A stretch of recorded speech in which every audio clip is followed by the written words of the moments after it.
Hello बच्चों, आपका स्वागत है हमारे चैनल स्टडी विद प्रेम में। और आज की इस वीडियो में हम कक्षा 9 विज्ञान के अध्याय नंबर 10 जिसका नाम है कार्य तथा ऊर्जा, और इस वीडियो में इसके सारे इंपॉर्टेंट ऑब्जेक्टिव क्वेश्चन आंसर को देखने वाले हैं। आप लोग इस वीडियो को लास्ट तक जरूर देखिएगा। चलिए हम लोग क्वेश्चन नंबर 1 को स्टार्ट करते हैं।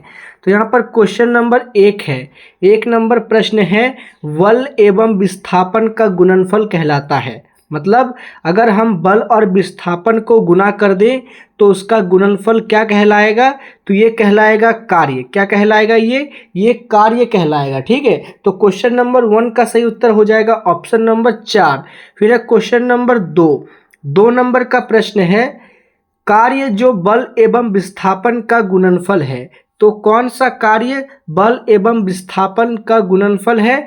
तो ये है अदिश है। कैसा है? तो ये एक अदिश राशि है। ठीक है, क्वेश्चन नंबर 2 क्लियर है। फिर आगे है क्वेश्चन नंबर 3। 3 नंबर का जो प्रश्न है वो है, कार्य को दर्शाया जाता है। तो कार्य को किसमें दर्शाया जाता है? तो कार्य को दर्शाते हैं W = F.S। किसमें दर्शाते हैं? W = F.S में। ठीक है, तो क्वेश्चन नंबर 3 का सही उत्तर हो जाएगा ऑप्शन नंबर 3। फिर आगे क्वेश्चन नंबर 4। 4 नंबर का प्रश्न है, कार्य का एसआई मात्रक है। तो कार्य का एसआई मात्रक क्या होता है भाई? तो ये होता है जूल। क्या होता है? जूल।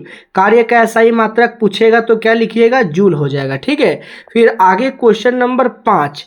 यदि किसी पिंड का विस्थापन 0 है तो बल द्वारा उस पिंड पर किया गया कार्य होगा। मतलब अगर किसी पिंड का विस्थापन 0 है तो बल द्वारा उस पिंड पर किया गया कार्य क्या हो जाएगा? तो 0 जूल, अर्थात कोई भी कार्य नहीं होगा उसमें। ठीक है, क्वेश्चन नंबर 5 भी क्लियर है। फिर आगे है क्वेश्चन नंबर 6। 6 नंबर का प्रश्न है, जूल मात्रक है। तो जूल किस चीज का मात्रक है? तो जूल मात्रक होता है कार्य और ऊर्जा का। जूल जो है कार्य और ऊर्जा का मात्रक होता है। तो क्वेश्चन नंबर 6 का सही उत्तर होगा ऑप्शन नंबर 3। फिर है क्वेश्चन नंबर 7। 7 नंबर प्रश्न है, H = ऊंचाई पर स्थित m द्रव्यमान वाली वस्तु की स्थितिज ऊर्जा होगी। तो उस वस्तु की स्थितिज ऊर्जा क्या होगी? तो इसका सूत्र हो जाएगा mgh। क्या हो जाएगा? mgh, यानी कि ऑप्शन नंबर 1। तो क्वेश्चन नंबर 7 भी आप लोग समझ चुके हैं। फिर आगे है क्वेश्चन नंबर 8। 8 नंबर का प्रश्न है, गतिज ऊर्जा का व्यंजक है। तो गतिज ऊर्जा का व्यंजक क्या है भाई? तो इसका सही आंसर होगा 1/2 mv का स्क्वायर। क्या हो जाएगा? 1/2 mv का स्क्वायर। ये गतिज ऊर्जा का व्यंजक है। ठीक है, 8 नंबर क्लियर है। फिर आगे है क्वेश्चन नंबर 9। 9 नंबर का प्रश्न है, कार्य करने की क्षमता को कहते हैं। मतलब जो हम लोग कार्य करते हैं उसकी कार्य करने की क्षमता को क्या कहते हैं? तो उसे कहा जाता है ऊर्जा। उसे क्या कहते हैं? तो उसे ऊर्जा के नाम से जाना जाता है। ठीक है, तो क्वेश्चन नंबर 9 का सही उत्तर हो जाएगा ऑप्शन नंबर 1। फिर आगे है क्वेश्चन नंबर 10। 10 नंबर का प्रश्न है, किसी वस्तु पर 5N बल लग रहा है। मतलब कि किसी वस्तु पर 5 न्यूटन बल लग रहा है। बल की दिशा में वस्तु 2 मीटर विस्थापित होती है। किया गया कार्य होगा। मतलब कोई वस्तु है जिस पर 5 न्यूटन का बल लग रहा है, और अगर बल की दिशा में वस्तु जो है 2 मीटर विस्थापित होती है तो किया गया कार्य कितना होगा? तो आपको जानते हैं इसमें क्या करना है? इसमें 5 से 2 को गुना करना है। तो 5 दूना कितना हो जाएगा? तो 10 जूल हो जाएगा। ठीक है, और ये इसका आंसर भी हो जाएगा। तो क्वेश्चन नंबर 10 का सही उत्तर होगा ऑप्शन नंबर 3। फिर आगे है क्वेश्चन नंबर 11। 11 नंबर क्वेश्चन का प्रश्न है, ऊर्जा है। तो ऊर्जा क्या है भाई? ऊर्जा होता है कार्य करने की क्षमता। जो कार्य करने का क्षमता होता है उसे ही ऊर्जा कहा जाता है। ठीक है, तो 11 नंबर भी क्लियर है। फिर है क्वेश्चन नंबर 12। 12 नंबर का प्रश्न है, बहती हवा में कौन सी ऊर्जा है? तो जो हवा बह रही है उसमें कौन सा ऊर्जा है? तो उसमें गतिज ऊर्जा है। कौन सा ऊर्जा है उसमें? तो बहती हवा में गतिज ऊर्जा पाया जाता है। 12 नंबर क्लियर है। फिर है क्वेश्चन नंबर 13। 13 नंबर का प्रश्न है, कार्य करने की दर को कहते हैं। तो जो कार्य करने का दर होता है ना, उसे क्या कहा जाता है? तो कार्य करने के दर को कहते हैं शक्ति। क्या कहते हैं उसे? उसे शक्ति कहा जाता है। ठीक है, तो 13 नंबर क्लियर है।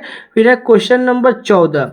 14 नंबर का प्रश्न है, धनुष की तानित डोरी में कौन सी ऊर्जा सिंचित होती है? तो जो धनुष को खींचा जाता है ना, और उसकी डोरी में कौन सा ऊर्जा सिंचित होता है? तो उसमें होता है स्थितिज ऊर्जा। कौन सा ऊर्जा? उसमें स्थितिज ऊर्जा पाया जाता है। ठीक है, तो 14 नंबर क्लियर है। फिर है क्वेश्चन नंबर 15। 15 नंबर का प्रश्न है, शक्ति कहते हैं। तो शक्ति किसे कहा जाता है भाई? तो शक्ति कहते हैं कार्य करने की दर को। तो जो कार्य करने का दर होता है ना, उसे ही शक्ति कहा जाता है। ठीक है, 15 नंबर भी समझ चुके हैं। फिर आगे है क्वेश्चन नंबर 16। 16 नंबर का प्रश्न है, बहता हुआ पानी में कौन सी ऊर्जा है? तो जो पानी बह रहा है उसमें कौन सा ऊर्जा है? तो उसमें भी है गतिज ऊर्जा। कौन सा ऊर्जा? बहते हुए पानी में भी गतिज ऊर्जा है। ठीक है, 16 नंबर क्लियर है। फिर है क्वेश्चन नंबर 17। 17 नंबर का प्रश्न है, कमानीदार घड़ी में सिंचित ऊर्जा है। तो जो कमानीदार घड़ी होता है उसमें कौन सा ऊर्जा सिंचित होता है? तो उसमें सिंचित होता है स्थितिज ऊर्जा। कौन सा ऊर्जा? स्थितिज ऊर्जा उसमें सिंचित होता है। तो 17 नंबर भी क्लियर है। फिर आगे है क्वेश्चन नंबर 18। 18 नंबर प्रश्न है, कमानी में संचित ऊर्जा है। तो जो कमानी होता है उसमें कौन सा ऊर्जा संचित होता है? तो इसमें संचित होता है स्थितिज ऊर्जा। कौन सा ऊर्जा? तो स्थितिज ऊर्जा। 18 नंबर क्लियर है। फिर है क्वेश्चन नंबर 19। छत पर दौड़ते हुए बालक में है। तो जो छत पे बालक दौड़ रहा है उसमें कौन सा ऊर्जा है? क्या उसमें स्थितिज ऊर्जा है या गतिज ऊर्जा है, या ए और बी दोनों है? तो जो छत पर बालक दौड़ रहा है उसमें स्थितिज ऊर्जा और गतिज ऊर्जा दोनों है, इसलिए 19 का सही उत्तर होगा ऑप्शन नंबर 3। फिर है क्वेश्चन नंबर 20। 20 नंबर का प्रश्न है, चलती गाड़ी में बैठे व्यक्ति की ऊर्जा होगी। मतलब अगर कोई गाड़ी चल रहा है और उसमें कोई व्यक्ति बैठा हुआ है तो उसमें कौन सा ऊर्जा होगा? तो उसमें भी आपका स्थितिज ऊर्जा ही होगा। कौन सा ऊर्जा होगा? तो स्थितिज ऊर्जा उसमें भी होगा। ठीक है, तो 20 नंबर जो है इसका सही उत्तर क्या हो जाएगा? Option number 2। फिर है क्वेश्चन नंबर 21। 21 नंबर प्रश्न है, पटना के गोलघर पर बैठे हुए लड़के के पास है। मतलब जो पटना का गोलघर है ना, उस पर कोई लड़का बैठा हुआ है। ठीक है, उसके पास कौन सा ऊर्जा है? तो वो एक जगह पर स्थित है, मतलब एक जगह वो स्थिर है। ठीक है, तो इसलिए उसमें पाया जाएगा स्थितिज ऊर्जा। कौन सा ऊर्जा? तो स्थितिज ऊर्जा। फिर आगे है क्वेश्चन नंबर 22। ऊर्जा का व्यावसायिक मात्रक है। मतलब जो ऊर्जा को बेचा जाता है उसमें उसका कौन सा मात्रक होता है? तो ये हो जाएगा किलोवाट घंटा, जिसे कहा जाता है शॉर्ट फॉर्म में KWH। क्या कहते हैं उसको? उसे कहा जाता है KWH। ठीक है, 22 नंबर का सही उत्तर होगा ऑप्शन नंबर 3, किलोवाट प्रति घंटा। ठीक है, फिर है क्वेश्चन नंबर 23। 23 नंबर का प्रश्न है, किलोवाट घंटा किस राशि का मात्रक है? तो जो किलोवाट घंटा है ना, वो किस राशि का मात्रक हो जाता है? तो ये मात्रक होता है व्यावसायिक ऊर्जा का। किस ऊर्जा का? व्यावसायिक ऊर्जा का मात्रक होता है किलोवाट घंटा। ठीक है, फिर आगे है क्वेश्चन नंबर 24। 24 नंबर का प्रश्न है, शक्ति का मात्रक है। तो शक्ति का मात्रक क्या होता है भाई? तो शक्ति का मात्रक होता है वाट। क्या हो जाएगा? वाट। 24 नंबर का सही उत्तर होगा ऑप्शन नंबर 4। फिर है क्वेश्चन नंबर 25। 25 नंबर का प्रश्न है, वाट किस राशि का मात्रक है? तो जो वाट होता है ना, वो किस राशि का मात्रक होता है? तो ये शक्ति का मात्रक होता है। किस चीज का? तो ये शक्ति का मात्रक होता है। तो 25 नंबर का सही उत्तर होगा ऑप्शन नंबर 2। फिर आगे है क्वेश्चन नंबर 26। जूल प्रति सेकंड किसका मात्रक है? तो जो जूल प्रति सेकंड होता है ये किसका मात्रक होता है? ये मात्रक होता है शक्ति का। शक्ति का मात्रक क्या हो जाएगा? तो जूल प्रति सेकंड। ठीक है, 26 नंबर क्लियर है। फिर आगे है क्वेश्चन नंबर 27।